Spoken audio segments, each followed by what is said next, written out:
Kasha and Bishop, Pepe and Kowicki and Hefner is the 7D who rotate in. The Seawolves will start tonight in their starting lineup. It'll be number 26, Riccardi, centering Murphy, 61, Slevin, 88 on left wing, Kasha, 75 on D, number 3, Bishop on D, and net will be Shipman, number 72, and his backup today will be Lockwood. So after a good night last night of Yoda really playing well, and again, making some key saves at critical moments. I mean, the ones that got through on him, I'm sure there's 2 he wants back. But the other goal that was scored on him was a good goal. I mean, you can't take that one away. The other one late in the game where it was on a post and it slid in just past him, I'm sure It happens. Yeah. All right, folks, we're going to take our break now. We'll be back for the start of the game. You're watching Seawolves Hockey Live.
And welcome back to Seawolves Hockey Live, everyone. We are just moments away from the start of the game. The Ice Girls are on the ice, and Andy, we've talked ad nauseum about last night's game. What do you expect today?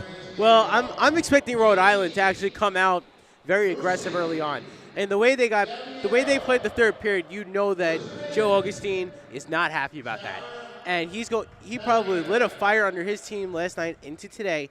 So I expect them to come out very aggressively. So Stony Brook's going to have to counteract that by not turning the puck over in their own zone and getting some good rushes. All right. That's a pretty good assessment. I kind of concur with that. I think the Seawolves will come out like they did yesterday. I haven't seen out of the 3 or 4 games here at home much of a difference on this starts. So I think they get going. If they get the first goal, they'll get rolling. If they give up the first goal, they'll start to amp up the pace a little bit. And what I've seen thus far from Stony Brook, they don't panic. Yeah, there's no panic on this team. Coach Garofalo said the same thing, simply because he knows at any moment he's got 5 players that could score goals. He didn't have that last year. Yeah, last year he was relying on 2, maybe 3. Now he's got more players that he can rely on and say, hey, I need you to make something happen. And they're going to go and do it. All right. We're moments away from the team getting on the ice, and we'll get the drop of the puck and get this game going. Again, just to say a couple of things before we get the game going. We were in the cafe talking to one of the players' dads. It was Guy Riccardi, Brad Riccardi's father. Yeah, Guy Riccardi. And he wanted us to say his wife, Kathy Riccardi, is going to run a marathon tomorrow. Yeah, in Columbus, Ohio.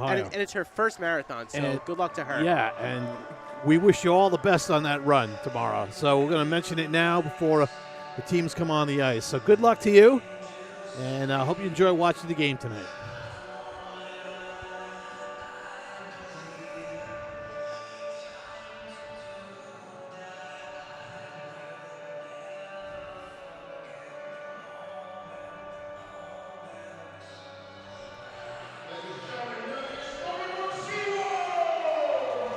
Seawolves make their entry.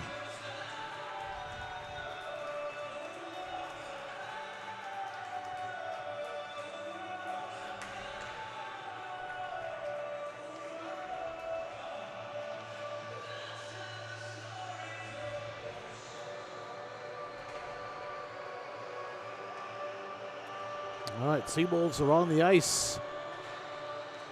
Rhode Island is on the ice, and we'll be kicking it down to PA announcer Leon, who will give us, Leon Bassett will give us the starting lineups, and we'll kick it down to him in about a second or two here.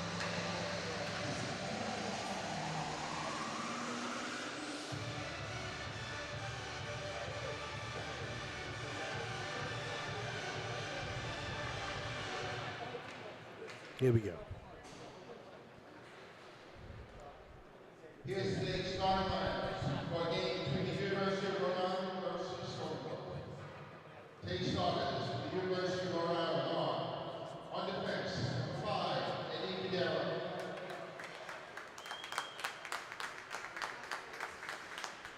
Number 6, Kyle McKenna.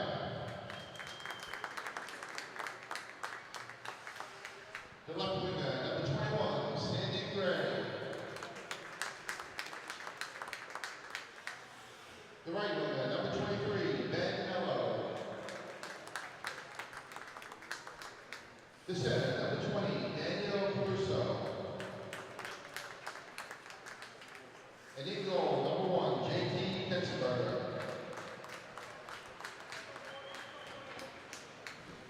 And here's today's stars for the Stony Brook Seawolves!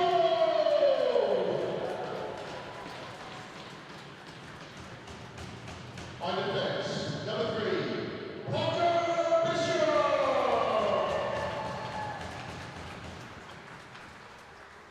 His defensive partner, number 75, Frank Toshia.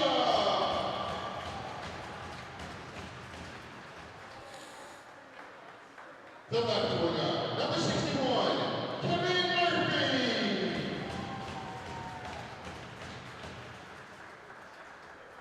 The right winger,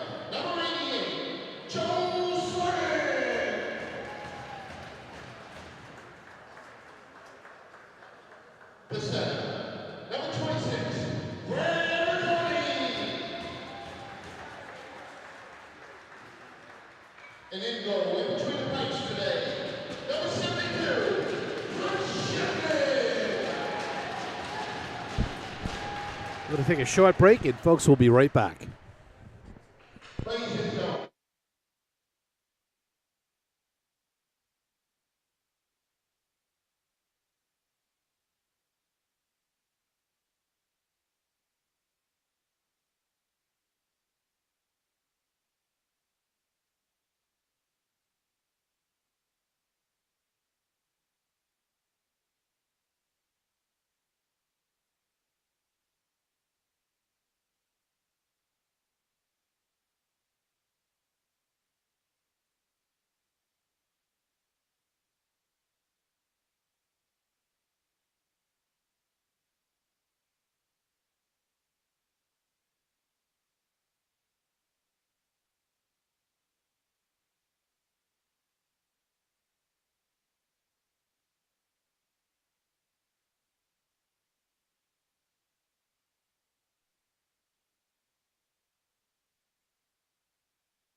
All right, folks, we are back and ready to go. Referee tonight, Alanya. And Rubin on the one line, DeMeo on the other.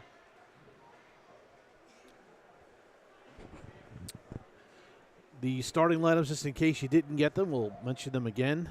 For URI, number 20, Caruso centering number 21, Gray, number 23, Mello on the wings. On D, and number 5, Cordero, and number 6, McKenna. In net, Ketzenberger, number 1. For Stony Brook, it'll be number 26, Brandon Riccardi, number 61, Murphy, number 88, Slevin on the wings. On defense, number 75, Kasha, number 3, Bishop, and in nets, Shipman. All right, Lonnie, ready to drop the puck, and here we go, folks. Game 2 is about to start. Well, I have a... And it's important for Stony Brook to get off to a quick start like they did yesterday. All right, face off. Won by URI. They hold control. Cordero over to McKenna. Up the neutral zone. Kasha trying to get it. Slevin will force it over to Murphy on the off wing. Murphy on his backhand, fighting to get to the front of the net. Got it out in front, but taken away. Now on the back check, Murphy. Nice job by Murphy on that back check. Not allowing URI to get out. Riccardi will hold it. Get it up to the wall. The Kasha sends it across. Bishop will just steer it to the corner. And it's picked up by URI. That's 21. That's Gray trying to get out. Good forecheck by the Seawolves, not allowing that puck to get out of the zone. Now Slevin will put a hit on and hold that puck as well. This puck will go back to the neutral zone. Kasha will pick it up, drag it back. Allow Stony Brook to get a line change, as will Rhode Island. And now Murphy will carry, and then he'll get off. Slevin will touch it up, back into the Seawolves zone. He didn't want to do that. Colella will now pound it out and hit somebody on the bench. Faceoff will be in the Seawolves zone, but they'll complete the change. Not as gracefully as you wanted to get that first change. No, and you know we're only in the first minute of the period, so everybody's kind of getting the feel for the ice for the first part of the period, and we got to just see what transpires the rest of the period. All right. Face-off won by the Seawolves. Heffernan back to get it. And off the mark on the pass. Back to the point. Shot right on to score. Right off that screen shot. Shipman didn't see it and beat on the shot. Bad pass from Heffernan up to the winger. Did not connect. It wasn't a bad pass. The pass didn't connect. And the turnovers in the zone are going to be killer if they're going to continue to do that. So here's he was looking for Molnar and he couldn't get to it. Now the shot from Ackermark gets deflected, and Shipman had no chance of making that play. Yeah, and he was kind of screened on it, too, a little bit. I don't think he saw it. So URI up for an early 1-0 lead. And Seawolves control it in their zone. This is Yoon sending it up to Peck, who hit it in, but he was on the opposite side of the red line, so an icing on the Seawolves. And that was Meyer on the goal. On the deflection, right? On the deflection, yes. Ackermark took the initial shot, as we see here, and and Mayer just put the stick out, makes the play. All right. Face off to the right of Shipman. Beat on the first shot, so. Oh, second one. He makes a good save there. That's good for the confidence that after you give a goal, you got to make a save on the next shot. Right, and you know that, like so you that said, way it doesn't get in your head. And URI's coming out very, very aggressive here. Seawolves have to be ready for that because that's, when they were the best they were yesterday, URI was when they were aggressive. And now they're doing a good job on the forecheck, not allowing the Seawolves to get out. They're returning the favor, but this is Burns now through the neutral zone. This is Bean Burns trying to make a move around Cordero. He did, and Cordero got a piece of him, but Ketzenberger was able to gobble up that puck. And for Mayer, that's his first goal of the year. But we're going to watch Burns here. He makes the move around, but then can't get to the puck, and Ketzenberger just gets on top of it. All right, face off to the left of Ketzenberger, and the puck is picked up by URI, but now it's punched back into the zone. Burns on it right away, picked up by O'Brien. O'Brien now can't hold it. Yoon sends it back, but Pasola comes away with it. Sola still has it, turns and whizzes a shot wide on Shipman. Yoon will dump in and chase after it. Seawolves will change up. Back to Slevin, Riccardi, and Murphy. Oh, actually, no, that Slevin's out there with Elberg. This is the fourth line. Crockett needs to be out there, I think, with this line. Slevin is out there right now. But Elberg, Slevin. Now Elberg with the puck crunched to the wall, picked up by the Seawolves. No look backhander.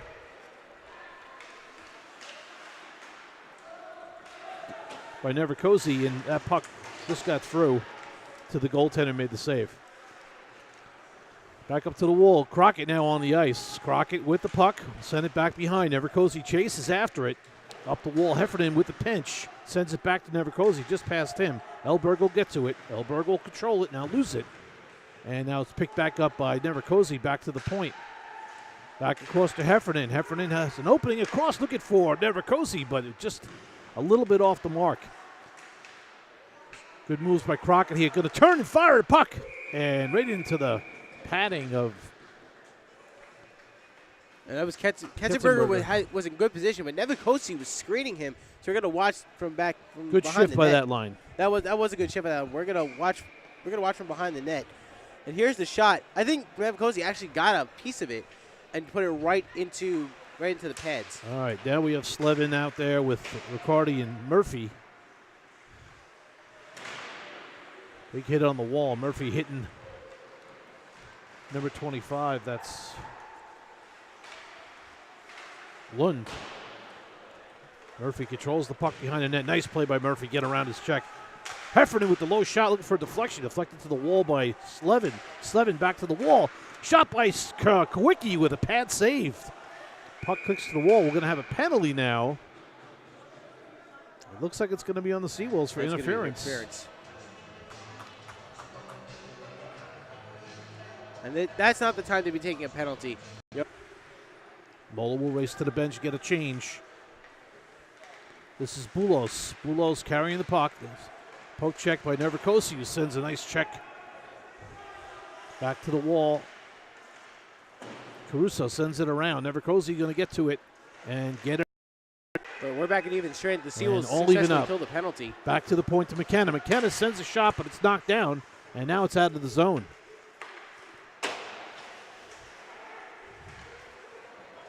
This is Pepe controlling the puck for the Seawolves. He'll stop behind the net and set the breakout up. Off the mark. Passing is a little off the mark today. Yeah, we saw it last night too. It was like that, and that led to a lot of chances for URI in the Stony Brook zone. Nice pass, Riccardi through the middle. Cross ice feed across to Slevin. Slevin sends it across. Oh, he had Riccardi breaking. He was there, but the puck just skipped over his stick. Heffernan's getting some shots through, looking for some deflections, which is, a good sign. Pucks are getting to the net.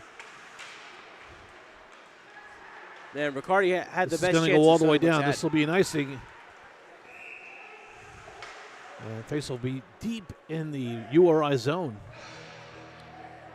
And this is what the Seawolves need. They need to play down in the Rhode Island zone. The last minute or so, they started getting the puck into near Ketzenberger and even had a quality chance. Riccardi wasn't able to get the stick on the puck, but he was right in front of the net with nobody around him, and Ketzenberger committed to the other side. All right, O'Brien, Burns, and Peck. Shot from the point. Knocked down by Ketzenberger. Burns will send it back to Peck. Peck will just try to find some space. O'Brien digging for the puck. And now as we along see, with the boy. As we see here, Cordero is watching Burns closely. After he scored 2 goals yesterday, you could tell that Rhode Island has him on lockdown, or wants to at least. O'Brien went hard to the net there, got knocked down after taking a shot. Again, this line's still making some things happen. Nothing yet on the board for them, but they're creating offensive opportunities. O'Brien's starting to get in front of the net and poke away. So he's trying to get in on the action that Burns and Peck have had thus far this season. He wants to get involved too. O'Brien on the draw, and he wins it, but it's out of the zone just past Kowicki. Kowicki and Heffernan. Back up to Burns. We'll just tick it past his defender. Burns will get it again. And off sides, he ran into O'Brien at the blue line. So down to 12-12 to go in the first period. The URI Rams up by the score of 1-0. And they're going to keep this line out there. So clearly showing enough to get multiple shifts in a row. All right, Kowicki will get it and fire it in all the way around.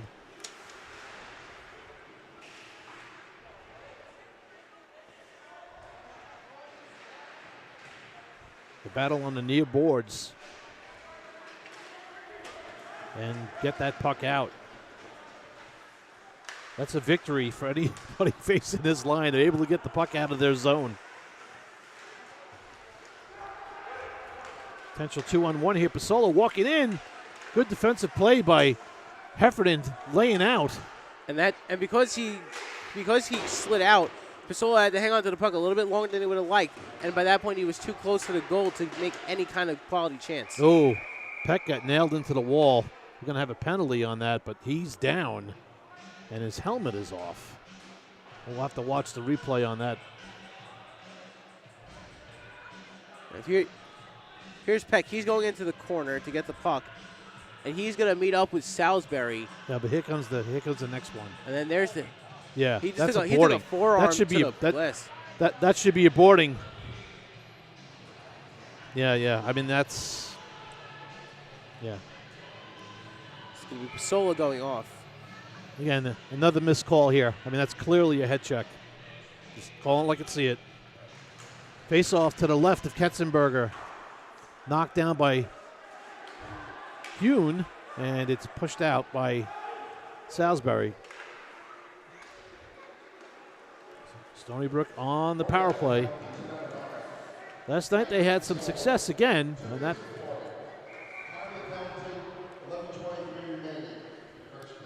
Like we said in the pregame, last night they were 2 for 4 in the power play, and they've been very strong on the power play all year.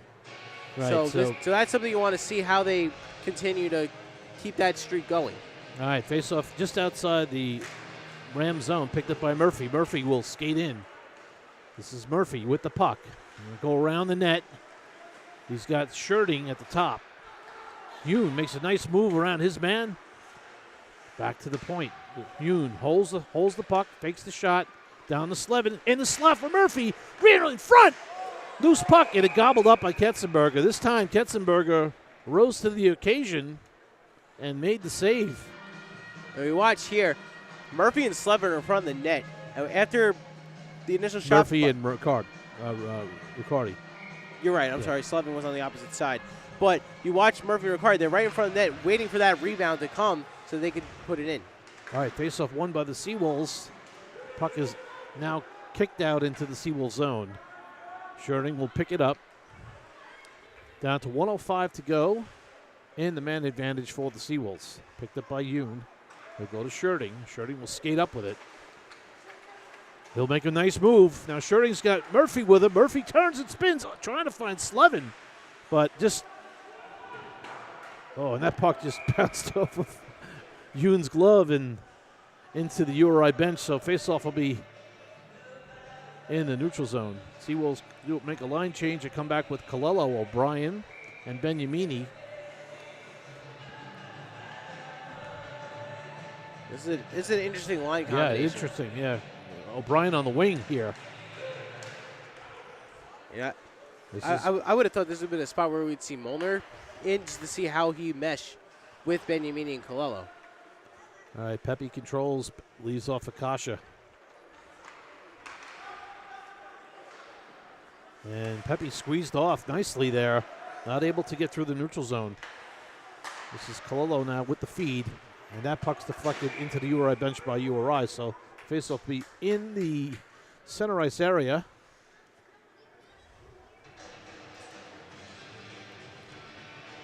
And they're going to keep this line out there. Stony Brook just needs to be patient. They need to be patient. Like, URI's playing a very good game right now. And like we said, this team doesn't panic, and they can't start now. Right. It's still very early in the game. Plenty of opportunities. This is Frank Kasha will dump in and chase after his pass along with Colillo. And good job by URI. Gets that puck out there. Not giving Stony Brook much of a chance to get set up in the zone at all. So they've been much more effective in clogging up the open areas that Stony Brook's attempting to take. Yeah, and they're forcing them to the outside. Right.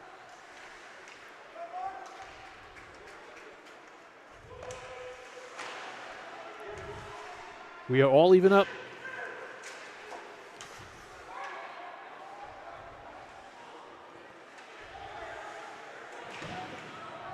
Stony Brook's going to be called for a penalty. Yeah, we don't know what the call is, so we'll have to see what it is.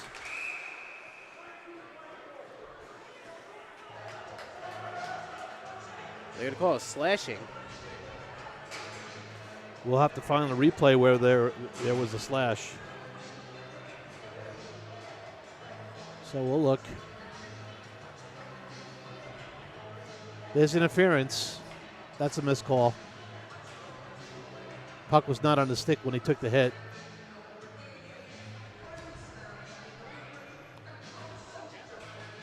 And well, like I said, he's been on bigger screens, as he said. So face off to the right.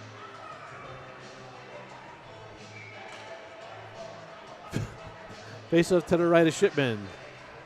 And fired all the way into the Stony Brook bench. And they'll do it again.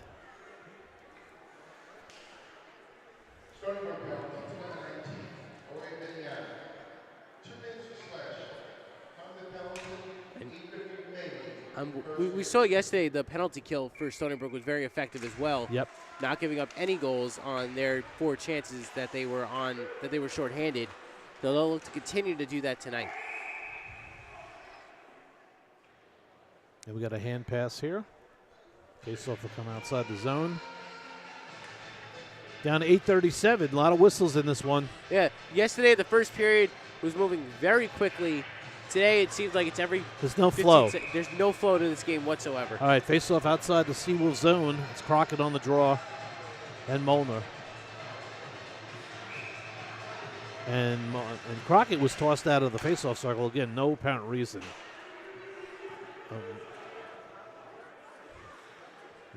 Yeah. 1:35 to go in the man advantage for URI, and this is their second power play. And that was offsides. We know that was offsides, and did they call that?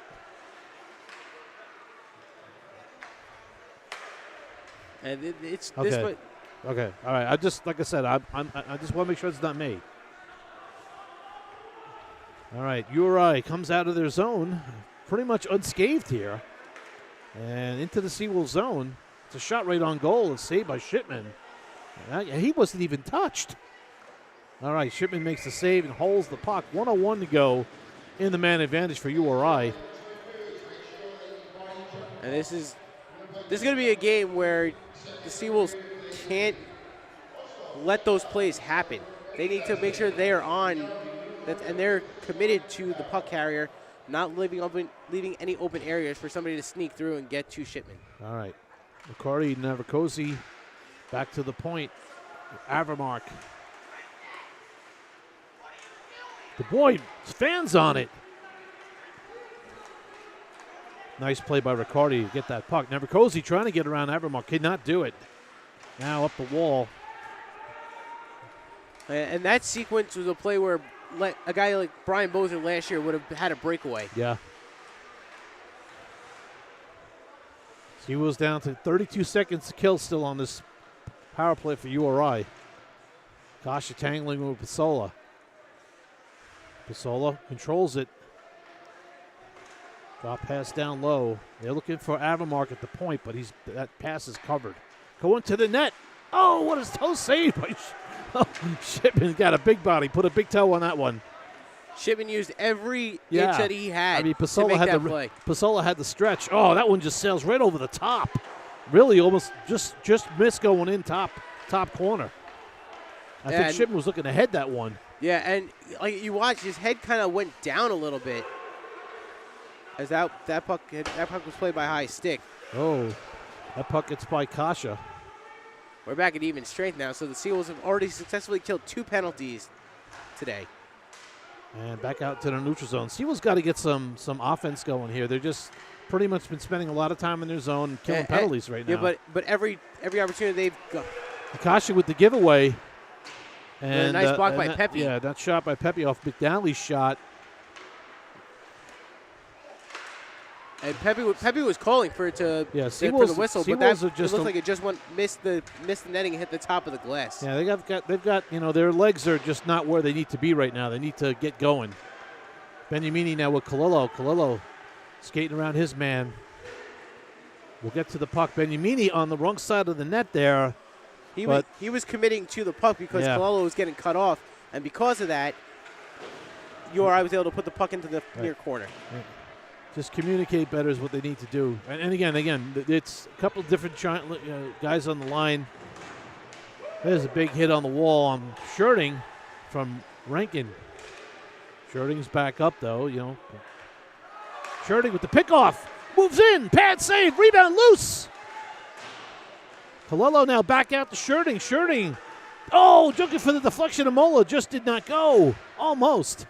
But now we're seeing the first sustained chance that Stony Brook has had today. Puck goes past you, and there's a lot going on here today. Literally, as soon as I said that. Yeah.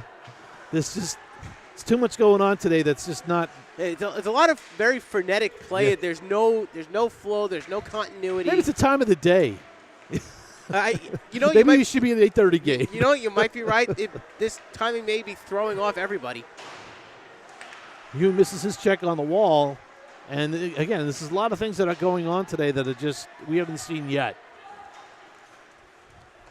But I think this is the kind of game that Stony Brook needs to see what everybody's made of. I totally agree. You got to be able to know when things are not going as well as expected. Right. You need to see who's going to dig down. Right, and find it, and who's going to be the one that provides that spark. This Peck going wide. Peck is carrying. He's going to go pull up, get it to Murphy. O'Brien, sorry. O'Brien sends it across to Bishop. Bishop's pass. Everything's just a little slow, but back to the point to Bishop. Fires a shot. Oh! That's going to leave a nice mark on Gray. Yeah, Gray was feeling that one. This is Burns. Burns through the neutral zone. Gets it off to Bishop. Bishop will fire in. On it is Peck. Peck tries to get it back to Burns, but could not connect. Peck, good job keeping that puck in. Burns chases after it.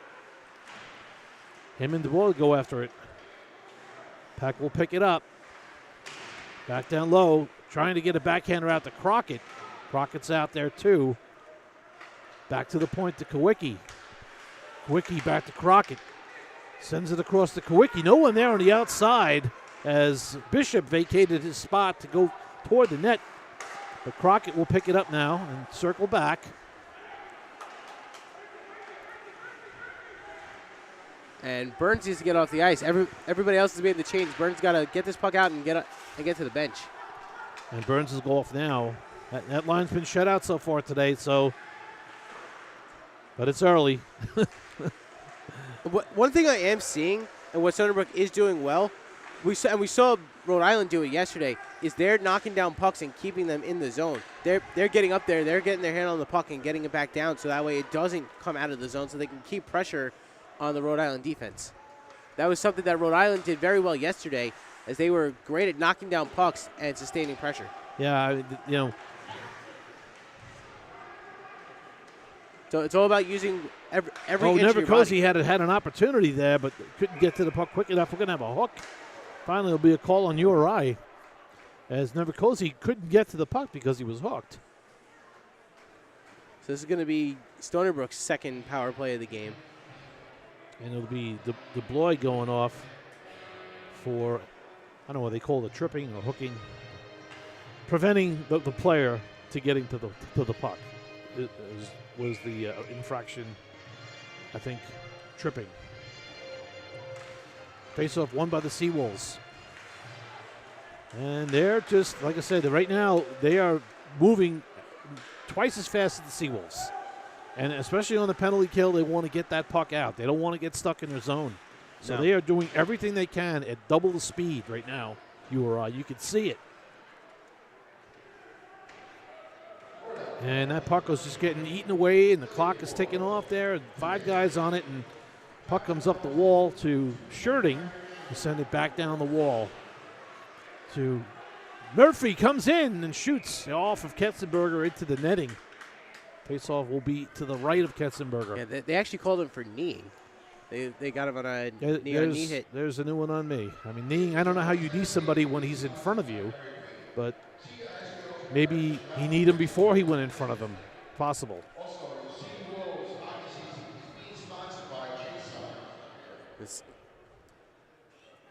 All right, Basolo just having a conversation with the ref. And face off to the right of Ketzenberger. That's McCarty on the draw. Murphy had it for a quick second. Now gets it back to Yoon. Yoon back across to Slevin. Slevin, who scored his first goal of the season yesterday. Slevin controls it down low to Riccardi. Spin move. Shot. Oh, Murphy almost had it there. And Ketzenberger made a very nice move there to knock the puck away. And Murphy was sitting right there, but he was turned the other direction, wasn't able to get to the puck. Yeah, Riccardi took one for the team there to try to prevent that puck from getting out, but it eventually got out. Swinging it across to Slevin, skates in on right wing. Kalilo and Benyamini are out there. This is Slevin will hold, waiting for Kasha to get there. Sherding! Ping pong! And Sherding was trying to make the same play that Gray did yesterday to put the last goal that URI scored past Yoder. He was looking in the same direction but couldn't get there. Yeah, that puck ping-ponged as he took the shot. Kasha has it, and not giving Kasha any room. But Kasha needs to get a shot. Ugh. And that he was looking for and missed it on that one. One-time shot by Kasha, and he fanned on it again. So we're down to the last 40 seconds and the last 15 seconds of the power play. Seals have time for one more rush. Kasha up to Kalilo. Kalilo will carry in. Cross-ice feed to Benyamini. Trying to get it back across. Kalilo gets a shot. Rebound, score! O'Brien puts it in, and the Seawolves tie the game with 1 second to go in the power play. And we're going to watch that again because that's just when you see how this develops. You watch Good here. passing. It's great passing coming out from the blue line. Kalilo brings it in, and he leaves it out for Benyamini. Benyamini kicks it back to Kalilo. Kalilo takes the shot, and Ketzenberger kicks it right onto O'Brien's stick. Yeah. Actually, Benyamini was poke-checked, I think, and it went back to Kalilo. But either way, it got back to Kalilo, who made the play over to the shot, and the shot deflection onto O'Brien, who scored the goal. So we have Brian Burns and Peck on there now. And the Seawolves have tied the game on their 11th shot on the power play. Back into the URI zone. This is O'Brien chasing after it. Over skates it. O'Brien controls it and wants to stay deep with the puck. Burns is there as well. Burns tying up McKenna. And McKenna's just holding the puck on the wall, waiting for the buzzer. And that's the end of the first period. So it was a power play goal late in the first period that got this game tied. We're at 1-1. We're going to take our first intermission. We'll be back for the start of the second period.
Well, welcome back to Seawolves Hockey Live, everyone. I'm here with Payne Yoda. Payne, good to come up to the booth. Oh, absolutely. Appreciate you coming up. Had a big game yesterday, man. Yeah, we another step in the right direction. Started well with Kent State, felt good. Rutgers, we had some trouble. Didn't have my best game, but coming back, getting a big game yesterday, getting the win, good step in the right direction, especially going into Ohio next week. That's definitely going to be our biggest test so far. Obviously, they knocked out of Nationals last year, so been looking forward to that one all year. Yeah. Definitely. And again, having those hiccups along the way and still managing to put a W up, Oh, yeah. not a bad thing, Yeah. right? Oh, I mean, that's the most important part. I mean, obviously, you look at Right. your numbers. You want to have your numbers in a good spot, but getting the win at the end of the day, that's what really matters, especially when you're going for a national championship. Yeah. Got to learn how to put those wins together, especially against these Western teams. Ohio is going to be a great way to start that. You know, I tell you, goaltending doesn't seem to be a problem with Stony Brook. It hasn't been so for the past 6 years that I've been doing it. But the thing I can tell you is that every year the goaltending gets better. Hey, It gets better, and you're I think it all starts basically with you, and how these other guys play, you know, along with you. You're a hard act to follow. Yeah. Number one. Number two, it's tough to keep you out of the lineup because when you're playing so well, you want to keep playing. Oh, absolutely. In the past, I've always been a better goalie when I've played. Obviously, Got the work. Yeah, you get, and as we were talking earlier, I was saying the games that I play well is when I get the most pucks. Like against Rutgers, didn't get that many shots. They're a slower team. It's a slower pace, and that gives me time to think about everything. Like I even had time to think when the puck was coming in, and when I overthink things, I'm not a very good goalie. So like yesterday, it was very fast paced. They had some backdoor plays, some tips, things through screens, and that's when I play well, is when I don't think about anything. It just kind of happens. And then that definitely is what happens against teams like Ohio. What's your assessment of what you've seen so far in the first period? Pretty much the same as yesterday, or Yeah, different? pretty close. We need to tighten up in the D zone. And Garrow talked about that earlier.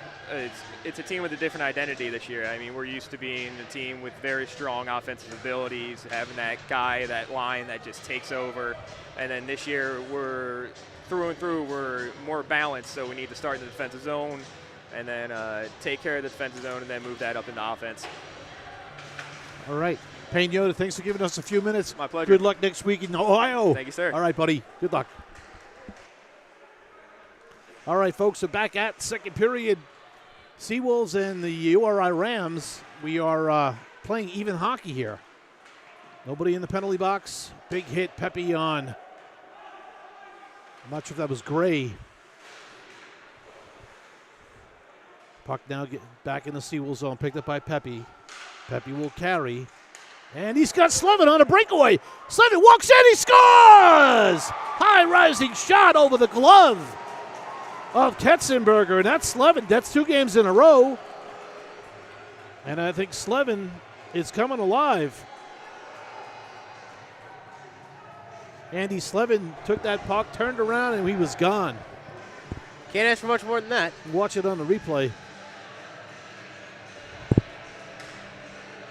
when we can get to it. But Seawolves take a 2-1 lead. Here it is. Here he is walking in, and he just gets Ketzenberger on the glove side high. This is Riccardi now, and Murphy. And Slevin's still out there. Kasha over to Pepe. Pepe through the neutral zone. And Murphy will fire in. All the way around. Back to the point. Kasha send it deep to Riccardi. Back to Slevin. Over to Murphy. Back up to Pepe. Pepe will wrist it. Oh, looking for a deflection. Loose puck. And skids past Riccardi, but Slevin now he's moving, picking up that puck. Shot from the point, deflected on goal, saved by Ketzenberger. Murphy trying to make a move after getting slashed. Kasha will just fire in. Seawolves changing up. Avermark looking for that stretch pass.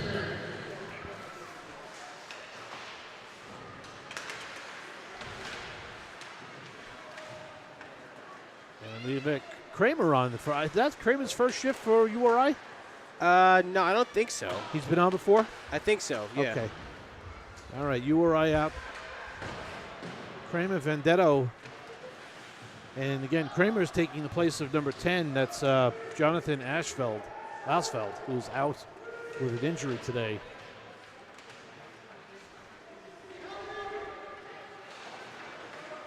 URI doing a good job keeping that puck in. Now the Seawolves will get it out. And we're seeing a lot of good play along the boards. Very tight, and nobody's letting the puck get free to have any odd man rushes. Like I said yesterday, 2 periods tightly contested, right? Yes. Until the third. Yeah, the third period is when things started to open up. So we're seeing a lot of similarities between the Nice first and pass second from period Benyamini. today as yesterday. Oh, this is going to be a penalty. Kalilo could have lifted his head. He had Molnar breaking to the net. And all Benyamini alone. is not. He looks like he's in quite a bit of pain after that. Yeah. Benyamini, I don't know what he's favoring, but we'll see what happens. He got knocked down. There's a penalty being called here, and looks like it's going to be. It's going to be number Boulos 2. go off. Boulos is going to go off. And so here's Benyamini. He just gets. Oh, he got hit. slashed.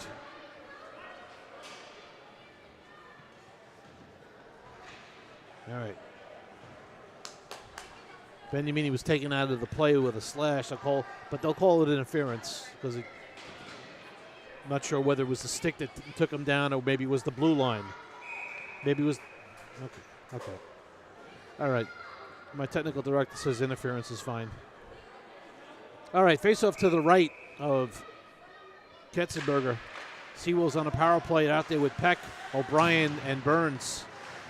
Burns gets that stick, that long reach to get the puck over to Peck. Back to Yoon at the point. He's got Shirting on the left side, Yoon on the right side. Down low, O'Brien, loose puck, got the shot off. But Ketzenberger jumps on it. Seawolves capitalize here. Look out. Yeah, they've already converted on 1 of 2 today, so this is their third. And they've routinely been scoring multiple power play goals every game. All right, face-off won by URI, but Stony Brook Seawolves are hungry for that puck.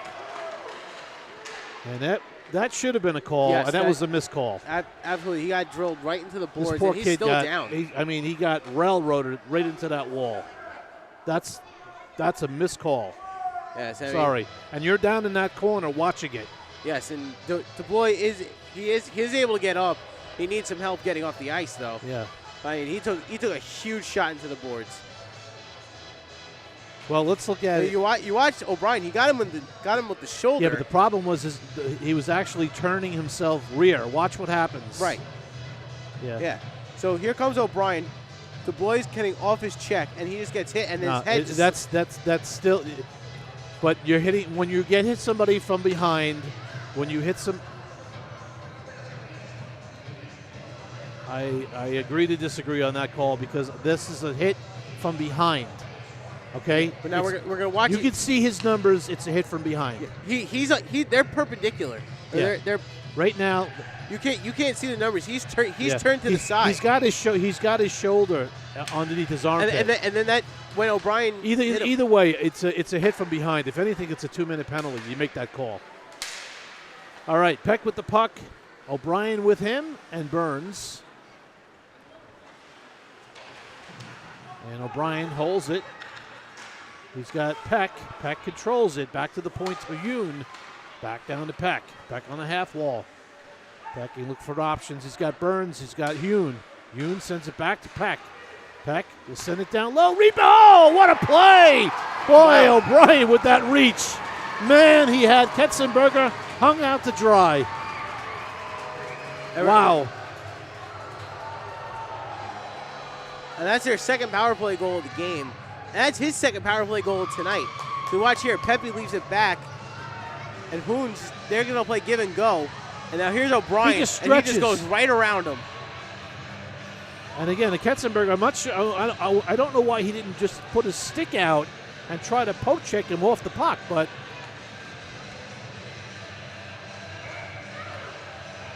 Stony Brook capitalizing on their second power play goal. They take a 2-goal lead now, 3-1. Down to 16:26 to go in the second period. Going off the ice. Yeah, favoring the shoulders, the Blois.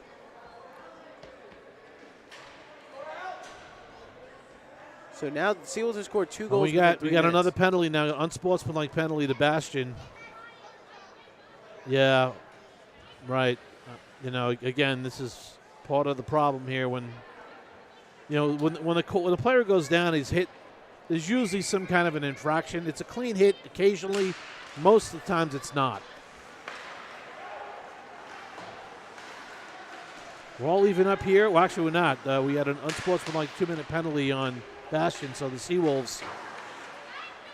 Oh, actually, you got a 10-minute misconduct. My apologies. We're all even up, but Bastion will sit for 10.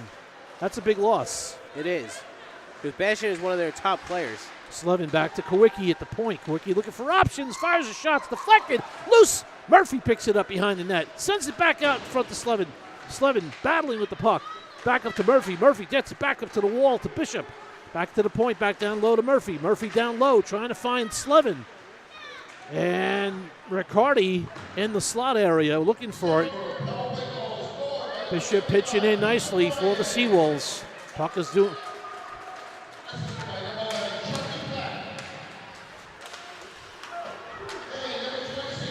This is Rankin coming in, and his shot to the net was stopped. Never got through. Back to the point. Oh, that puck. Screenshot sails over the top of the net. This is Slevin trying to get out. Will make a couple of moves, dish it off to Bishop.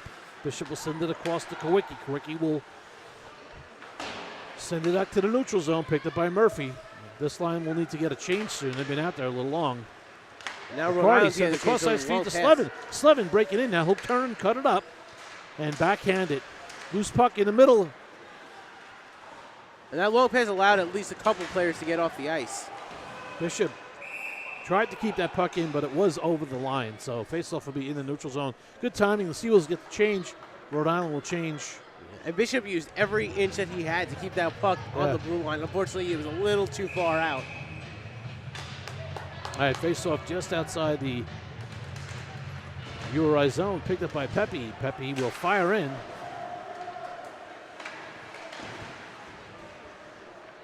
Now we have Crockett, Navikosi, and Elberg. Crockett, forechecking hard. Elberg, forechecking hard. Seawolves doing a good job on these last two shifts. Yes. Pinning in URI, and that's and good. Now that they've gotten a couple goals under their belt here in this period, they're now pushing the pace, establishing their own tempo, and forcing URI to play to their level. Heffernan couldn't keep that puck in. Pepe will control it and get it out into the neutral zone. Bang back in by Boulos. Boulos just tossed Elberg. Like you're in my way. Elberg skating with Navikosi. Navikosi breaking in. Trying to get it over to Elberg, but just couldn't get through. McKenna got there and broke that pass up. This is Gray dumping in. Pepe after it as URI goes for a change and forechecking hard.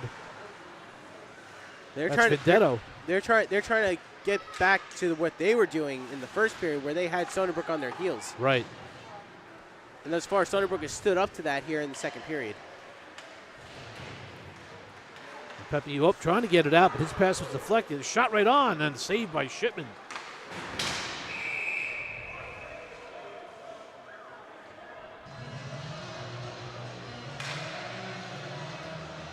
That was a strong shift by the Seawolves. They were able to get the puck into the offensive zone, and then when it started coming back down defensively, they tightened up and only let one shot in on Shipman. They didn't let the Rams get to the rebound. Yeah, now URI changed up. Stony Brook was not able to change. Shot from the point, right on. Shipman with the save, and now they'll be able to change their lineup. That's a phase that Crockett needed to win. Crockett's having a better game today. He is. He's more on his game. I see more tenacity out of him today. Face off to the left of Shipman. And we got Beniamini out there. That's a good sign to see he's okay. Molnar has a shot right for the point, right on the face-off, and it's saved by Shipman. Shipman's had to make a couple of quick good saves here on some quick shots right on bang. And after giving up that goal in the first period, he's been solid. Colello to Beniamini right out in front. Oh, could not connect. Even Colello skating really well. He is. And Colello knows what the coaching staff is expecting of him and what he needs to do. Look at Beniamini taking down Pasolo. and then getting right back up and sticking him on the boards. He's got to watch, though. He's got to watch the stick is high.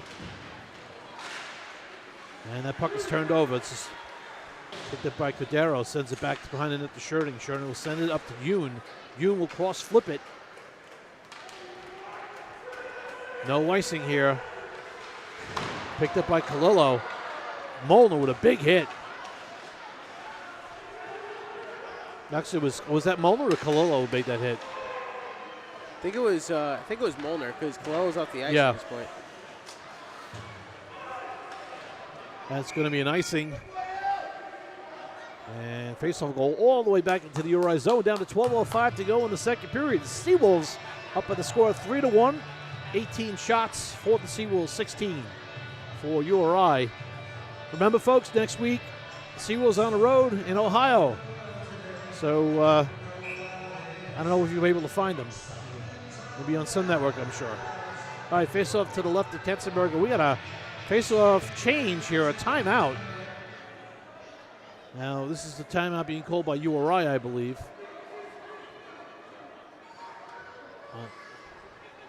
Yeah, so this is off after the icing. So while we have a moment in time, again, we'll wish Kathy Riccardi well on the marathon that she'll be running in Columbus, Ohio, along with her daughter.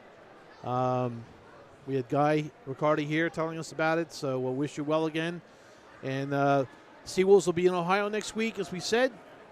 They'll be back the following week here for a Saturday night and Sunday afternoon game. I will pull the schedule up for you in a second here if we can.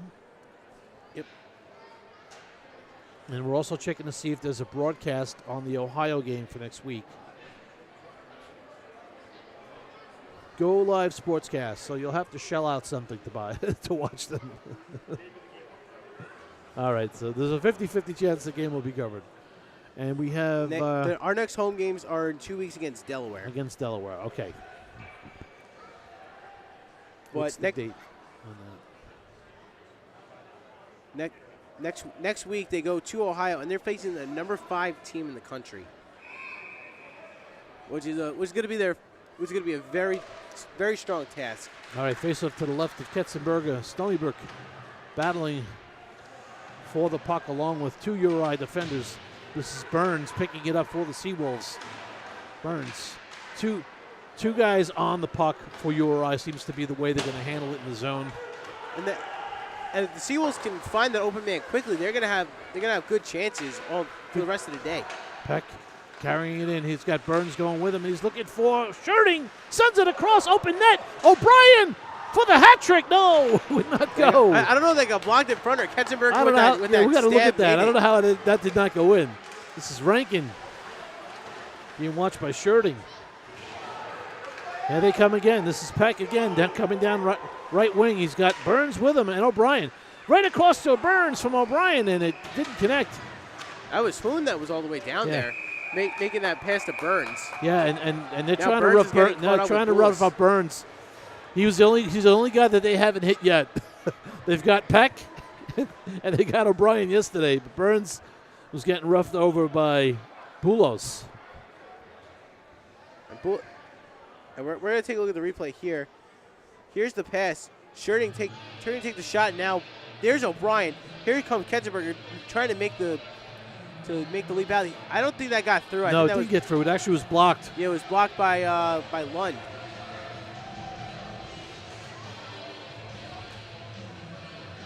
No penalties on the play there. So face-off will be inside.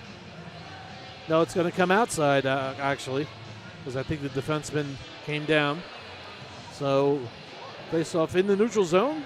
Murphy will take the draw along. No, actually, Riccardi takes the draw. Murphy and Slevin on the wings. Face-off won by URI. Picked up by Kasha in the Stony Brook zone. Sends it across to Bishop. Bishop will get it up to Riccardi. Cross pass over to Slevin. Slevin will get it to Riccardi. Riccardi in with Murphy. Trying to get it to Murphy. Nice look, but couldn't get it through the defender. Yeah, he didn't really have the angle to make that play as Cordero was right on top of him. That would have had to have been a perfectly pinpoint pass to get through to Murphy. All right. Stony Brook captures the puck, and through the neutral zone comes Riccardi. Will dump in. Murphy on the forecheck. Past McKenna. Back up to the point to Kasha. Kasha sends it back down the wall. Now it squirts out.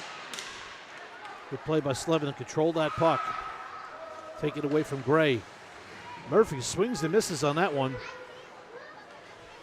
And the puck is down inside the Stony Brook zone. Almost too many men on the ice for URI. Bishop will try to hold it up, but can't. Now he sends his man to the wall. Big check on 19, that's Mayer. Back behind the net, the Seawolves control the puck. Kosher up the wall to Murphy. Murphy will send it up through the neutral zone, trying to get Molnar. And now through the middle. Potential breakaway, but Bishop is back there. Comes back and breaks it up. Good speed by Bishop. And it looks like Kosher's been having a little bit of struggles around the puck tonight. He hasn't been as crisp with the puck as he normally is. Yeah, and it's been that way. It was that way last night, too, and I think that's because they're keying on him. We're going to have a penalty. They're going to get Murphy on this one. In center ice, and that's probably some kind of a payback. Josh Boulos was taking advantage of Ian Burns on the last shift, so perhaps maybe that was just a little message. Murphy will sit for 2. And here's the play by Bishop. Poking that puck away from Creamer.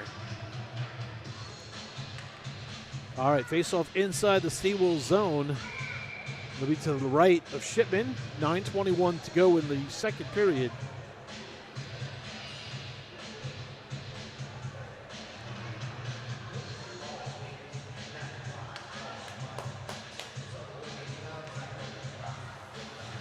Salisbury on the draw against Crockett. Crockett wins it.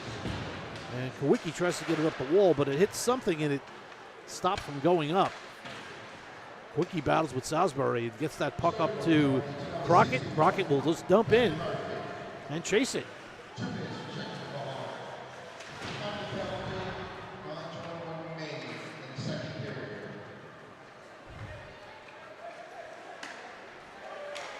Guerrero's trying to get it up. Now he hit a return pass, and Pepe will send him to the wall. Good job by Pepe, not allowing URI entry into the zone, or brief entry. This is Cordero again, and he's off sides. As ahead of the play is Salisbury. The Seals have been effective on the penalty kill. They really haven't let Rhode Island get anything going. They're clogging up the lanes. They're making sure the slot is impenetrable. And Shipman really hasn't had to do much when the team is shorthanded. All right. Face-off won by URI. Boulos over to Ackermark. Ackermark checked off the puck by Shirting, but URI picks it up. This is Gray. Back behind the net to Mello. Back to the point to Boulos.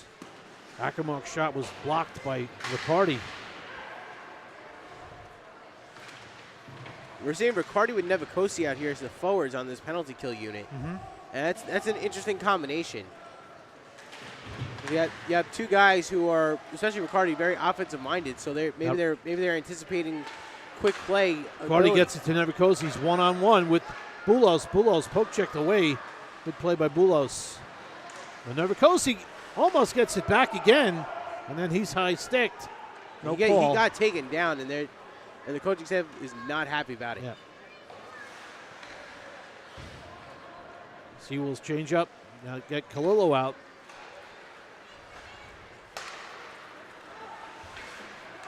Ooh, Shirting. Oh, it is a breakaway opportunity for Beniamini. Walking in. Beniamini. Oh! Puck just came off his stick. And that's going to be one Beniamini wants back. He had nobody around him. That's one that he's got to make a play. Yeah. He's got to at least get a shot on net. The fact that he didn't is pretty unacceptable. You got to get that shot over the top glove, and that's what you want to do. And he didn't get that. He even had Shirting behind him. So if he even wanted to try the drop pass to get Ketzenberger to commit to Beniamini's shot, he had Shirting right behind him. Right. Face off. Seawolves Oh, Benyamini hit Kalilo, but it didn't get through. That shot sails wide, and that'll be fired to the neutral zone, all even up.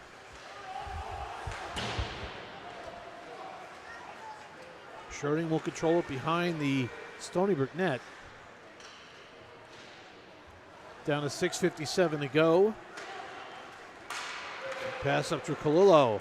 Kalilo walks in, fires it. Oh, off the helmet of Tetzenberger. Benyamini and Molnar. We're gonna have to, right as the whistle blew, Benyamini. Yeah, but that's not the call. It was a high stick. Yeah, the puck was played by a high stick. And Benyamini was already committed to the check. So they're going to call him. They're going to call him on it anyway. Well, he did hit him after the whistle. It was after the whistle. I mean, that's in fairness, that's a good call.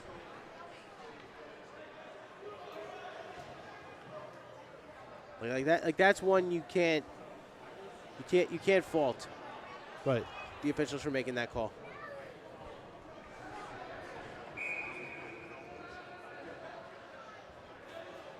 All right, face-off in the Seawolves zone. The Seawolves will have to kill off another one, consecutive. But it's going to be actually in the neutral zone, the face-off. So,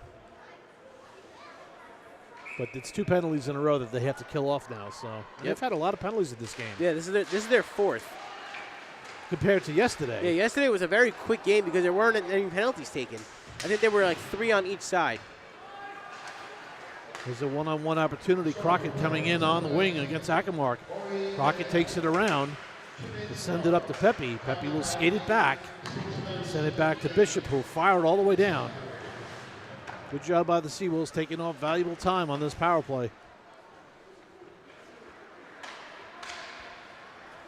Cross-ice feed through the middle. It's Mayer sending it in. Oh, quick wraparound attempt. And Shipman was there. Kalilo now will try to get it across to Pepe. Pepe does get control of it, but he backhands it out, not out of the zone. Another shot right on, just sails wide. Shipman had to get back in position quickly. That shot, quick shot by Kramer was a pad save. Back to the point. Cross over to Cadero. Cadero fakes the shot, sends it back across to Lund. Oh, trying to find a deflection from Kramer. Did not go. And this goes all the way down. Seawolves will get a line change.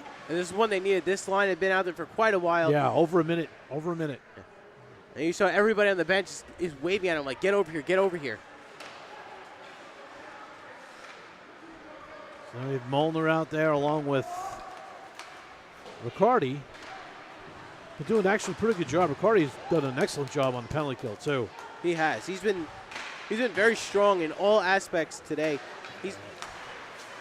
He's making URI adjust to him. There's another block by Riccardi. Salisbury trying to get in. And again, can't get through.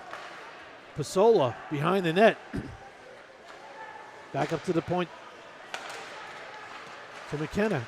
And then a shot right on and a save. Shipman couldn't get the rebound. So URI had a good chance. But luckily Bishop was there to push the puck back out to the blue line, so Shipman had a chance to recover.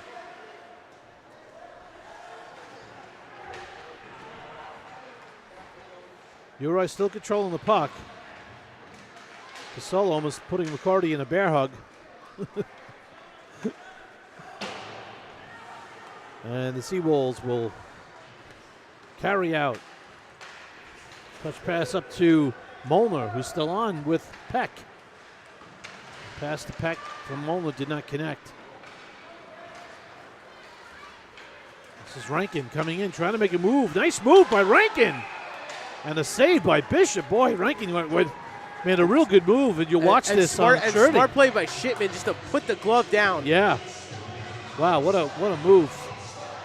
Wasn't really much, but he had enough to get Schurting it's the tangled up. Sometimes it's the little moves that make the biggest impact. You know, again, Frank might be at the end of a shift too, so may be difficult here, but he's a trooper. Puck does not get out. Seawolves. Rankin out there. with his line doing a good job. Bastian with the puck. He's got a man in front. Now he's covered. Back to the point. Back across. Rackenmark with the shot and a one-timer and a save. Good one-timer by Moretti. Better save by Shipman. And we're gonna show you a clip here that you watch here. This is from the power play, and we have a camera behind the net, and this is what happens when you get college hockey players. They're big guys. When they go to the boards move. Go pro is go no. All right, so we'll have to get that repaired in between periods. Burns, Peck, and O'Brien out there along with Heffernan and Kasha. And his puck is hoisted into the neutral zone. Burns will pick it up, and he'll find the puck. Oh, he was offsides. And when Burns was getting to the puck, that puck was behind him. He had his head flowing towards the opposite zone. He didn't know where the puck was. Here it comes. Here's watch the play. Burns is not even looking. He just happens to turn around when he hears it bounce. He was not offsides. Had one foot on, 1 foot over, and the puck was off. It didn't look like it was offsides, but no, his foot was down. All right, Kasha, his pass did not get out. Try it again. Good play by Murphy. Murphy's got Slevin with him. Slevin and Murphy together. Slevin off the crossbar. And he beat Ketzenberger, too. Yeah, that was going to go in. Good play there defensively by Kasha. Able to get that puck. And Murphy taking his man out. Great play by Murphy. 2-on-1 now with Slevin and Murphy. Let's see what happens this time. There's a score! Slevin with the backhand pass to Murphy. Backhanded it in the net. Seawolves 4, URI 1. And watch here. Big play. Cordero tries to, and this, watch Murphy. Murphy cuts his man off, and Slevin now goes. They have a 2-on-1, and Murphy's smart enough to get back over to the opposite side, so Slevin has an outlet pass. And credit Slevin this time. We're making, instead of taking a shot, making the pass right on the tape. And Murphy with the backhander. But I think Murphy made the biggest play there that led to it by knocking Cordero off the puck. And Murphy got everything he could get on that backhander. He took the spill just to get the most he could get on that backhander. Good play by Crockett, keeping that puck in. Never Cozy with the puck now. Will try to get it deeper. Takes a body shot from Ackermark. And this is Elberg.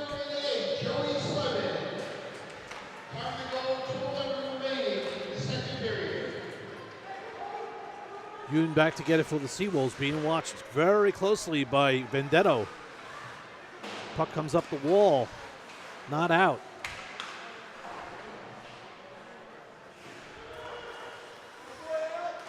And this is Yoon.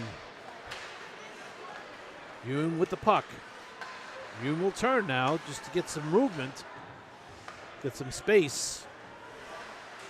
And you got to like the patience with this Stony Brook defense, too. Yeah, they're just not panicking with the puck anymore. If it's not there, they just take it, they go back, they recoil. They're not trying to fish for a play. They're waiting for the play to come to them. And they're very sound with the puck. They're down under a minute to go. Elberg loses a stick. Neverkozy picks it up in center ice. He's got Schurting with him. Schurting on the backhand. Sends it to the net. And Katzenberger going to have a penalty here. I'm not sure if it's going to be on Schurting or if it's going to be on URI. It might be on Schurting. I think he's going to the penalty box. But yep.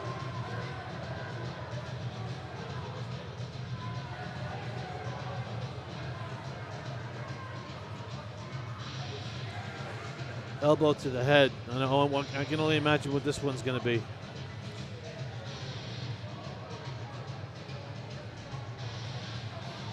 This coming in the last 30 seconds of the period is, you don't want to be doing that.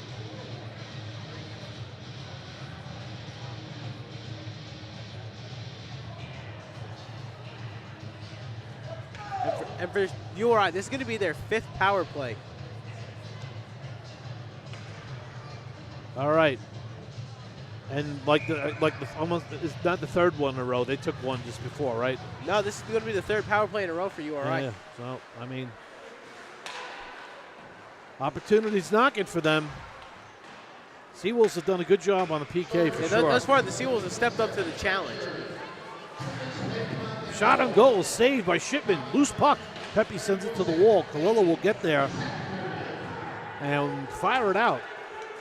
Kalila took a big hit there on the wall. Seems to be okay. McKenna. And that'll do it, folks. The Stony Brook Seawolves lead the URI Rams by the score of 4-1. Shots on goal through 2 periods, 25 for Stony Brook, 23 for the Rams. When they come back in the 3rd period, the Rams will have a power play for 1 minute and 26 seconds. So stick around. You're watching Seawolves Hockey Live.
Welcome back to Seawolves Hockey Live. We are just moments away before the start of the third period. We've actually got to go through the second period stats as well as the third period. So, Andy, bring us up to speed.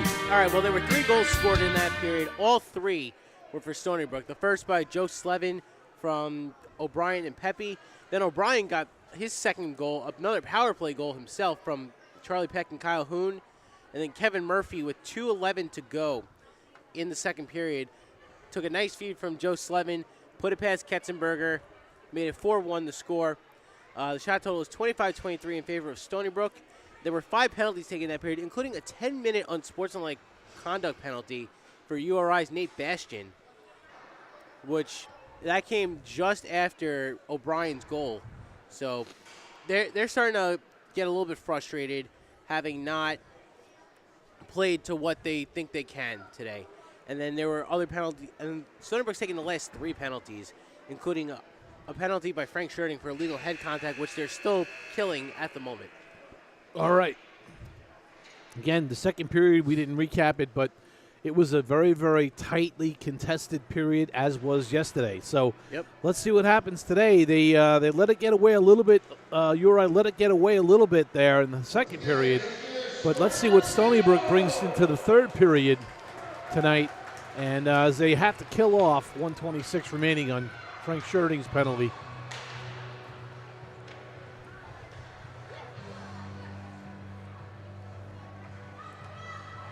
And they've already killed 4 penalties in this game. They're on their 5th right now. I mean, that's a lot of time. It is, but they've risen up to the challenge time and time again.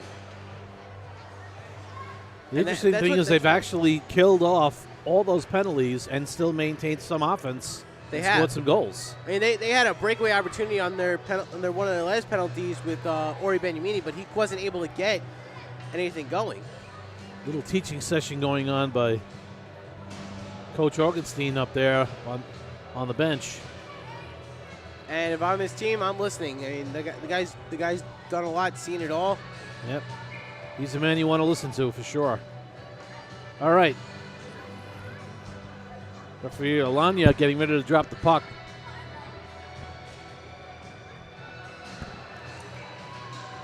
Crockett on the draw for the Seawolves going against Salisbury.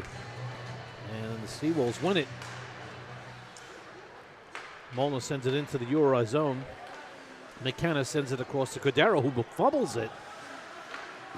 And now it's picked up by Salisbury. The ice is still a tad wet, so it's certain spots the puck is going to stick a little bit. Yeah, and that's something that we see a lot here. And that's just something that comes with the territory here at the rinks. All right, Wes Hawkins has joined us in the booth here. And those folks of you that know Wes has been a Stony Brook. He's a Stony Brook alum, played for the Seawolves here for 4 years, created a lot of havoc, scored a lot of goals. How are you, Wes? I'm good, Andy. How you been? Good, buddy. So we're gonna talk a little bit while watching this game, but were you here last night? I was not. Okay. I was not. No. Let me fill you in on last night. The URI team came out and they played like lights out. They were good. Hard, fast, same URI we've always seen. The only difference is the scoring level is not there. Okay. The Seawolves, at times were guilty of doing the typical late to the puck, not following up, not doing this, but managed to get 6 pucks in the net last night. Okay? So obviously Garrow totally baited us this year and said the Seawolves are all based on defense. We're going to be a defensive team this year. So, yeah, the defense is solid, looks great, and it really does. But you know what? You got about 6 forwards on this team that can put the puck in the net at any time. So offensively, they're pretty sound. I'm actually very impressed with Wesley. This kid Slevin, this is the second breakaway of the game. Same spot. This time around, Ketzenberg makes the save. Out in front, Murphy's going to take a shot. Loose and punt. There's another shot over the top of that. This is what I'm talking about. This team just finds the puck. They find opportunities. And, it's not Lopes, right?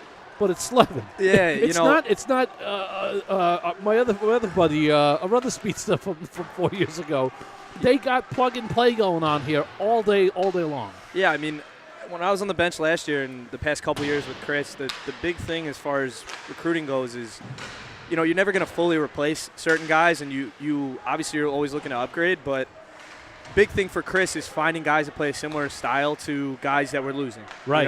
And some of the guys that you see this year, just from helping recruit last year, guys like Slevin, a couple of the other guys, Burns. Pepe on defense, Burns, like they had similar styles of play to guys that we've lost over the past couple of years. Right. And that's how we're looking to backfill and keep, the same level that we have. But you're right, a lot of these guys can bury the puck. I think just from watching the first couple games of the season here, they need to shoot more, I think. I think a lot of their shots are coming from the outside, or they're holding on too long and trying to make that pretty play. Right. I think if they just find a way to get that shot off quicker and in the right spots, Here's they'll be all Burns right. and Murphy now. Burns and Murphy, I call it the BOP line.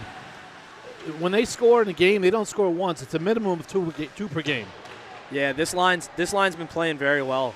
I'm actually very impressed and see how well these guys are doing, especially being freshmen, Exactly. or transfer in.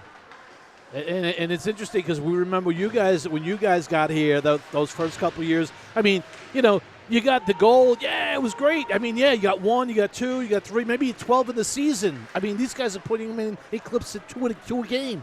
Yeah, no, it's incredible. It's good to see, and I think they're gonna have a good season for the guys. I think they're kind of exceeding expectations of what. As of right now, yeah, I agree with you. And you've had the luxury, like I said, probably at least 3 years of watching a lot of this growth on the bench and seeing the talent that's been coming in here. Yeah, I mean, it's definitely attributed to a lot of what Chris does. Chris, you guys know Chris, and I'm sure you've talked about it. He's a savage on the phones, and like he says, winning starts on the phone, right? So Yep. Starts on the phone, and then he gets to see the players play, and again, it's a credit to the team and the structure too now, because now there's a set format here. You got to be this type of player to get here, number one. Number two, to stay in the lineup, you got to be that type of player. Yeah, and I think over the years, the buy-in from the players has come a long way. When I was here, we had buy-in, but I don't think it was a complete buy-in as you see now. A lot of the guys, over the seasons that I helped coach and even this season, they believe in what the coaches are saying. The coaches have the track record to back it up, and the guys that have been here before have that track record of, hey, look how well we've done. So when guys come in, they're not doing stuff on their own page. They're following suit with what works and what has worked for years. Yeah, and we had the luxury of having Payne Yoder on before, just talking to Payne, and saying, there's been an amazing goaltending evolution here too. I mean, truthfully, we go back 4 years ago and where we are now, the goaltending every year has only gotten better. Yeah, it's definitely been, in the years I was here to my last few years. I mean, Jonesy and Wilms were like, that was lights out, and then all of a sudden now we got Payne Yoder, you got Shipman, you got Lockwood, you got these guys that can play against anybody. They have a tough job because it's one guy or 4 guys fighting for one spot. Exactly. But they're all good guys. Just from talking to all 4 of them, they understand that when they get in, that's going to be their chance, and they got to capitalize on it. And so far, from what I've seen, they've all been doing very well. Yeah, absolutely. So we kind of miss you back there on the bench.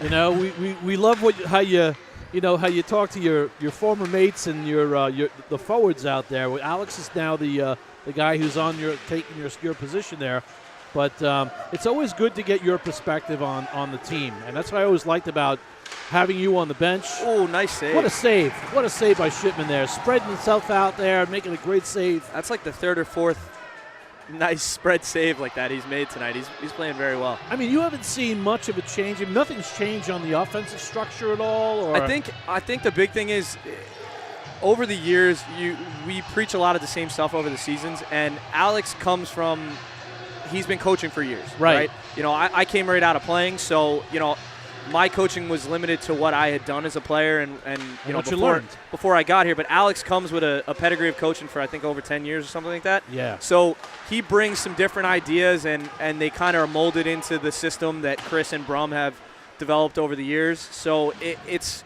great, and I think he's a guy that demands demands the respect of the players, but also he's going to hold them accountable. Yeah. And I think that's a good thing. I think you need that on the bench. And I think from talking with him and outside the rink and obviously here at the rink, he's great addition to the squad. Awesome. Oh. All right, that puck flies out of the rink. So anyway, you've only seen so many games. You don't travel with the team, of course, now. So you've only seen what you've seen so far. You've been to the Nationals. You've been there. You've had the heartbreak. Looking at this team right now, what do you think this team looks like as far as a competitor in the top 10 this year? Do you think they're close? I think the talent's there. It's always tough, right? Because at the beginning of the season, you're playing, especially like you said before, you're playing Rhode Island, right? Uh-huh. And they always play us tough. It's one of those things when you play those teams in conference, you play them so many times throughout the year that minimum, right? every game matters because Yeah.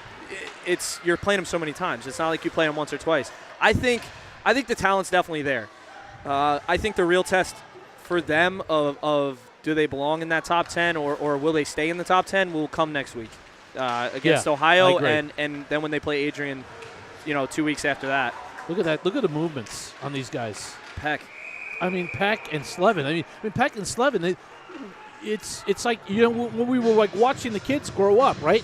Yep. Playing in like bantam, pee-wee bantam.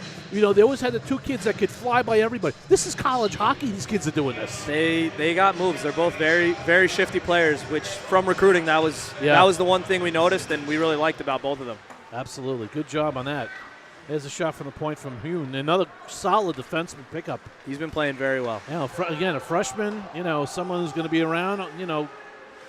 You would think for at least 4 years here, and guys like Sherding playing in his last year. Someone's got to fill his role. I mean, he plays a tremendous amount of minutes. Yeah, I think the big thing too when Chris is looking to bring guys in, he wants to bring guys in that are going to play right away. Right. You know what I mean? You're not. It's very tough to bring in guys that might not play for a year or two. Yes. To the level that they want to play, and he's big on he's not going to over recruit, right? He's not going to bring in 20 guys if we only have 10 spots to fill. He's going to bring in a couple extra because you never know what you're going to see in camp or the first couple games of the season. But he's done a good job of. I see a little Eddie Osowski in Peck on that move. That Yes. one move he just made reminded me of Eddie. Yes. That spinorama move that Eddie used to make all the time to get out of harm's way. That was Eddie's move. Yeah, Yep. I think Chucky's going to be. I actually played last winter before Chucky was on the team, and actually before he committed to coming here, I played in an outdoor tournament out in the Hampton Bays with Chucky, and I was actually blown away playing against him. Wow. How shifty he was. It was hard to keep up. Yeah, they'll humble you. they will. I put on a little weight too since my playing days. Sure. Naturally. So what's going on in your personal life? What are you doing now? I'm currently working for a company called TTI. They actually came and presented to our team through the college and stuff about internships and jobs for some of the guys that were graduating last year. Nice. And just after their presentation, they approached me, being one of the younger coaches, and said, hey, we have other positions other than the ones we talked about. And it ended up. I ended up actually interviewing for a position, and I've been with them for about 10 months now. But it's definitely interesting. That was a big reason for the not coming back this season. Yeah. Was I actually ended up moving to Queens and a little bit of a drive. Yeah, a little bit. But it's great. It's going well, and I'm actually still helping Chris kind of on the back end from a kind of a managerial standpoint, helping with the hotels, helping with some of the road trip stuff, and still sharpening the skates for the boys. Once or twice a week here, but everything's going well. I'm hoping to get off to come to the national tournament this year, so that would be good. That's the big plan. All right, very good, Wes.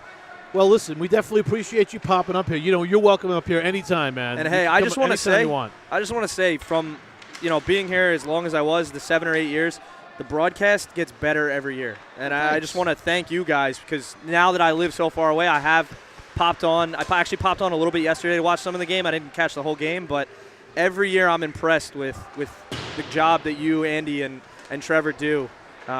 it's amazing, and I know our fans out there that can't be at the games, they do nothing but rave about how great this is. Well, we appreciate that, and obviously we have statistics and we know who's tuning in, and every week that audience grows.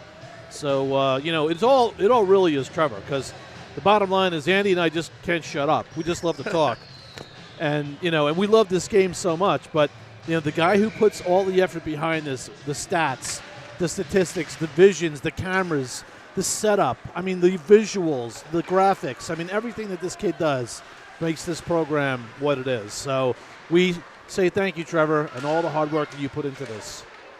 Yep, well, hey, thanks for having me on, guys. Good deal. And I'm sure I'll see you guys later in the season. Thanks, Wes. Stay well.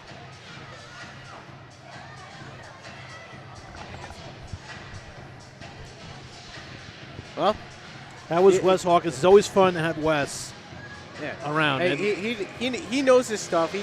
Having played here under Coach Garofalo for 4 years, and then being on his coaching staff, he knows what the identity of this team is. And I really was, while I was listening to what he said, he talks about how this team bought in to what the coaching staff wants, and I think that's huge for a team like this.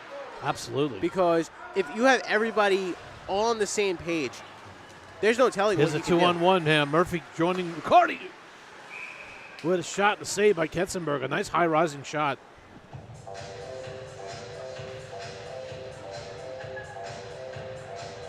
And we're getting JT and Stemke are watching in Germany. Oh, Are they? Yeah, we got to make note of that. All right. Breaking news here from Wes Hawkins. All right, we have to say, hey, JT, Chris Stemke, how the hell you guys doing? And are you speaking fluent German yet? It doesn't matter where you are. You can always catch StonybrookHockey.com somewhere. Shipman, another save there. Looks like he got a piece of it. Well, for those of you who don't know where JT Hall is and Chris Stemke, they are in Germany, and they're playing hockey. Yeah, they're playing. What town? Where are they in? Tev Misbach. Nisbach. All right. If you ask us where in Germany that is, we have no idea. Maybe they can tell us. They could probably tell us. Yeah, they're texting Hawkins and letting them know that they're watching the game. Well, you got to realize over there, it's 1 o'clock in the morning almost. So I'm sure they're relaxing. Maybe they had a game tonight or not. We don't know. But from what we hear, they're actually making contributions too and scoring goals. I wouldn't see it any other way with those two guys. I mean, every time they were on the ice here, they were scoring goals. Yeah, I'm still waiting for them to tell me how I can watch the games. Well, maybe they can do that and let Hawkins know and he can tell us. That would be fun. It's always good to keep tab on the guys because, it's a community. Absolutely.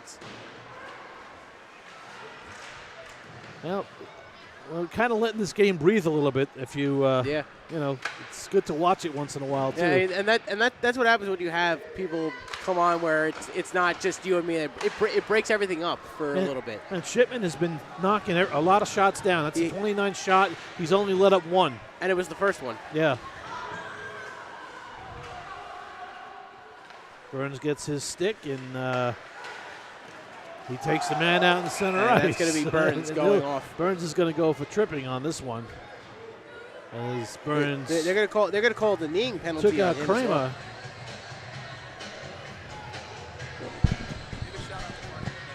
To who? All right. We also have got.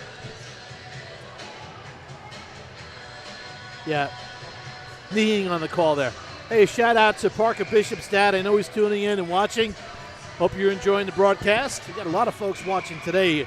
We had a 5 o'clock start. This is a pretty decent crowd down here tonight, but 5 o'clock starts around dinner time, so yeah, a lot of folks probably sitting home watching it on their computers, which is fine. We like that. I'm not mad. Cell phones, tablets, right? Of course, all the above.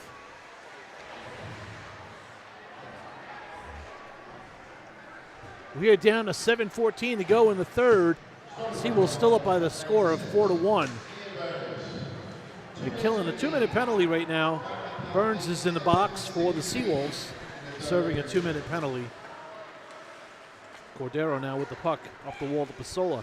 coming on the right wing, and he's held up by Molnar. Good job by Molnar to slow him down.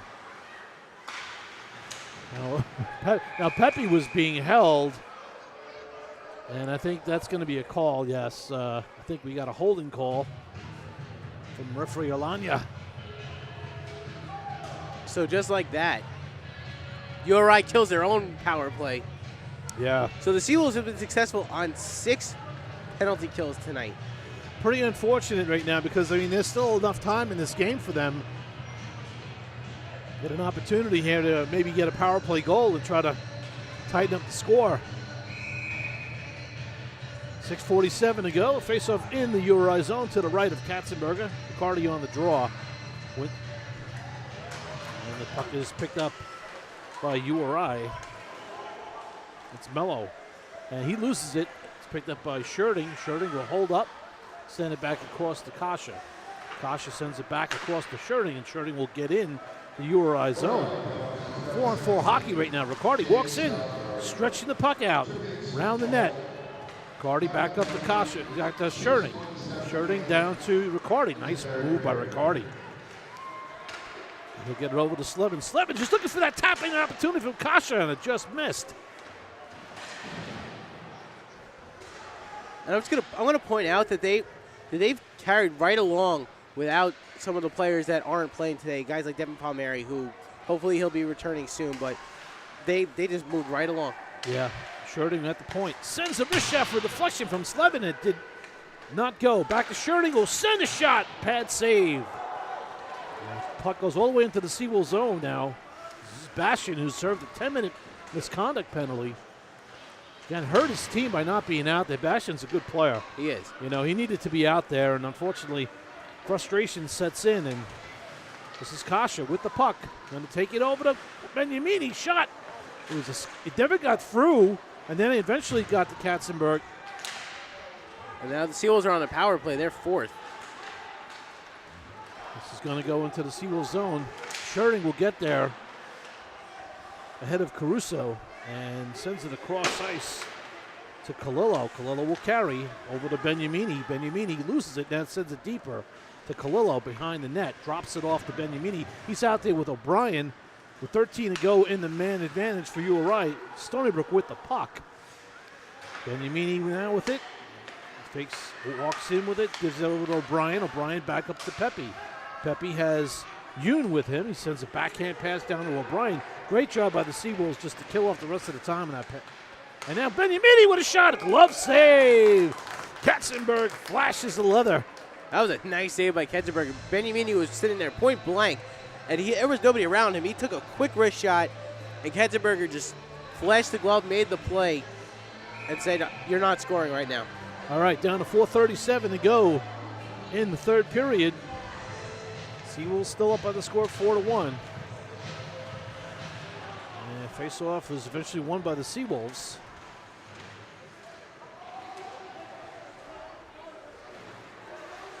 You got Akamark and Molnar going at it. Benyamini with a pass down low. And here comes URI. Hoon makes a really nice play to block the angle because he had Vendetto in the slot, and Vendetto wasn't able to get to the puck because Hoon was right in front.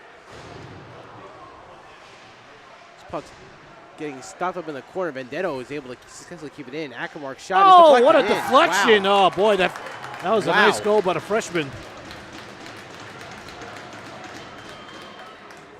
We're going to watch that again. And you just watch how this develops. Vendetto keeps the puck in, gets it past Benyamini.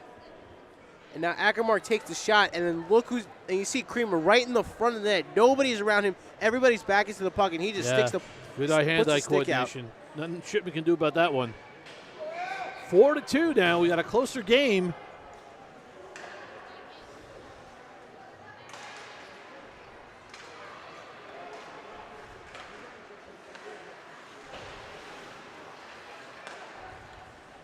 That's Creamer. That's his 5th goal of the season. And that's from Akamark and Vendetto. But now that we're down within the last 3.5 minutes here, you wonder when Coach Augustine might look into pulling the goalie with a 2-goal game. Yeah, he may consider doing that soon. Right now, the Seawolves just need to make sure they get the puck deep. Oh, Murphy looks like he's limping off the ice there. Hopefully he's okay.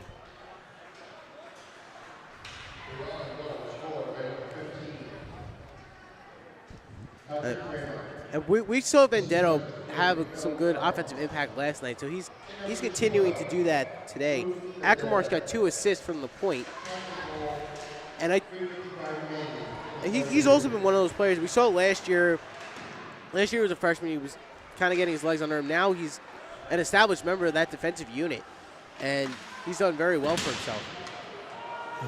Who, Akamark? Yes, I think I thought this is like his 3rd year. No, I think it's his second. Second? Wow. I think. Let's verify that. Let's verify it. And that puck just gets whizzed out of the rink, and face-off will be in the neutral zone. Down to 2:52 to go in the 3rd period.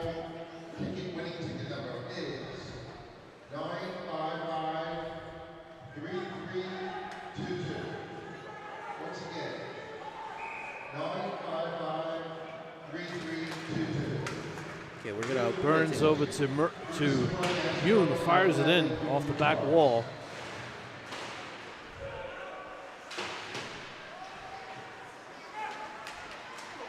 And here's a 2-on-1. Oh, and that shot, Sherding was lucky to get a stick on the shooter's stick, and it never really got hard to the net. Burns rammed to the wall by Cordero. Good play by Cordero, but Burns comes in after the puck and hits Cordero.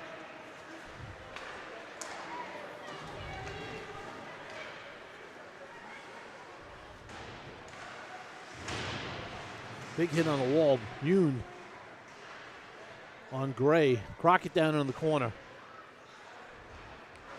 Burns waiting for the puck to skip out and hoists it out into the neutral zone. We are down to 2 minutes. And you were right. He is a junior. I was mistaken. That's okay.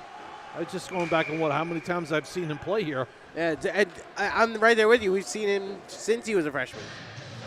All right.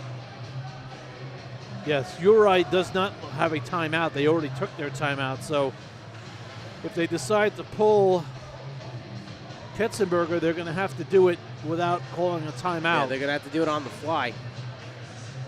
Crockett on the draw, out there with Navikosi and Elberg.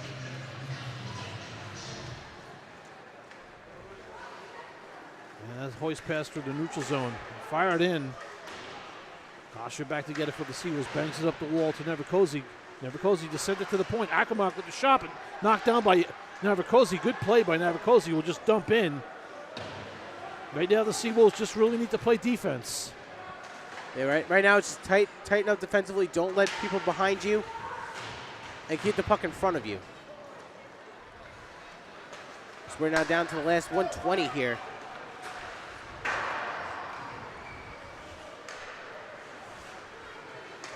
Yeah, folks, if you're looking at the scoreboard, just remember it's the 3rd period, not the 2nd.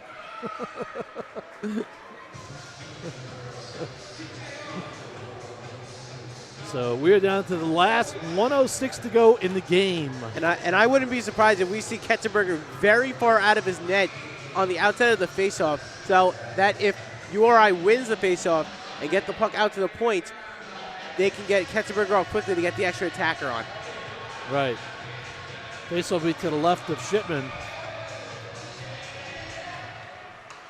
And that shot was blocked. They do win the faceoff.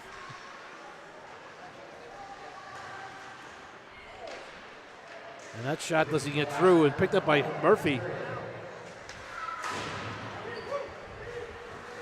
And here comes, now Riccardi's trying to take on 4 Rams at once and actually got in, which is pretty impressive. And down to the last 39 seconds to go. The Seawolves are going to come away with looks like to be a sweep of the 2 games against URI. Murphy with a last chance shot. Deflected wide. Down to the last 25. Back out into the neutral zone. URI almost had too many men on the ice again and no call. Shirting will send it in. And down to the last 5 seconds. And that'll do it, folks. The Stony Brook Seawolves defeat University of Rhode Island in 2 games. Today's game was 4-2. Yesterday's game was 6-3. Shots on goal through the game today: 38 for the Seawolves, 33 for URI. And teams will get together at center ice and shake hands, and the Seawolves will have all Sunday to enjoy. URI will have a ride home and a couple of days to think about it before they get back to practicing for next week's game. But on behalf of Trevor Bignani, George on the camera, Andy Sukoff, and Andy Bignani, we're going to sign off and say thank you again for tuning in and watching Seawolves Hockey Live.